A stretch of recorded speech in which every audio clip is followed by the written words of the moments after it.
বিভিন্ন দেশের নাবিকদের অন্য দেশের বন্দর থেকে পালানোর ঘটনা নতুন নয়। ২০০৫ থেকে ২৩ সাল পর্যন্ত বাংলাদেশের এই সংখ্যা ১৪২। এক্ষেত্রে এতদিন মামলা হলেও প্রথমবার ১৯ নাবিকের বিরুদ্ধে গ্রেপ্তারি পরোয়ানা জারি করলেন আদালত।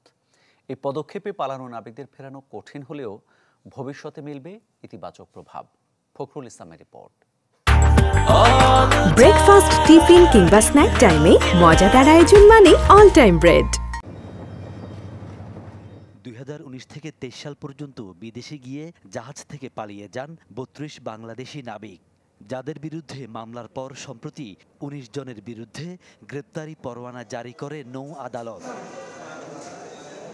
নাবিক পালানো কিংবা মামলার বিষয়টি নতুন নয়, তবে গ্রেপ্তারি পরোয়ানা জারির ঘটনা এই প্রথম।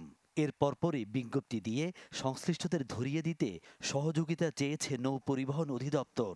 তবে নানা পদক্ষেপেও বিভিন্ন দেশে থাকা নাবিকদের ফিরিয়ে আনা সম্ভব কিনা উঠেছে সে প্রশ্ন।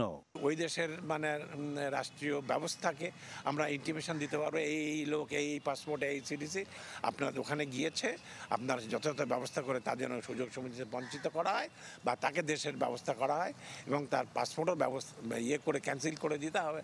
পরোয়ানা পাওয়া ১৯ জনের একজন কর্মকর্তা, বাকিরা সাধারণ নাবিক, যাদের বাড়ি কিশোরগঞ্জ, জামালপুর, নেত্রকোনা, নাটোর, ব্রাহ্মণবাড়িয়া, দিনাজপুর, মুন্সিগঞ্জ, ফেনী, নোয়াখালী ও চট্টগ্রাম।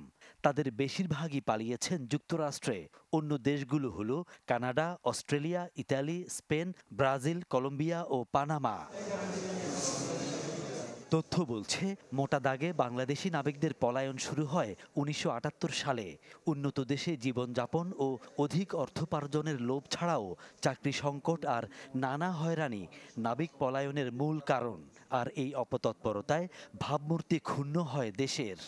একজন নাবিক বিদেশে গেলে প্রথমত পরিবার থেকে দূরে সরে যাচ্ছে, তাকে বেআইনিভাবে অন্য দেশে থাকতে হচ্ছে, তাতে তার পরিবার বঞ্চিত হচ্ছে এবং সর্বোপরি আমি বলবো আমার দেশের সুনাম নষ্ট হচ্ছে। তাদের যে কর্মদক্ষতা আছে সেই দক্ষতার মূল্যায়ন হতে পারছে না এই ধরনের বদনামের কারণে। প্রত্যেকবারে যাওয়ার সময় এখন এজেন্সিদেরকে টাকা দিয়ে যেতে হয়, যে নিয়োগ বিধি সেই বিধি অনুযায়ী এখানে লোক নেওয়া হয় না। এই প্রক্রিয়াটা যদি বন্ধ না করা হয় নাবিকদের হতাশাও কাটবে না, আর যারা পালাচ্ছে তাদেরকে ফিরে আনার কোনো সুযোগ নাই।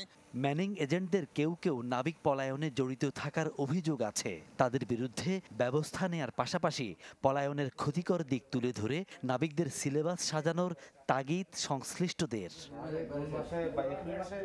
ফখরুল ইসলাম, চ্যানেল 24, চট্টগ্রাম।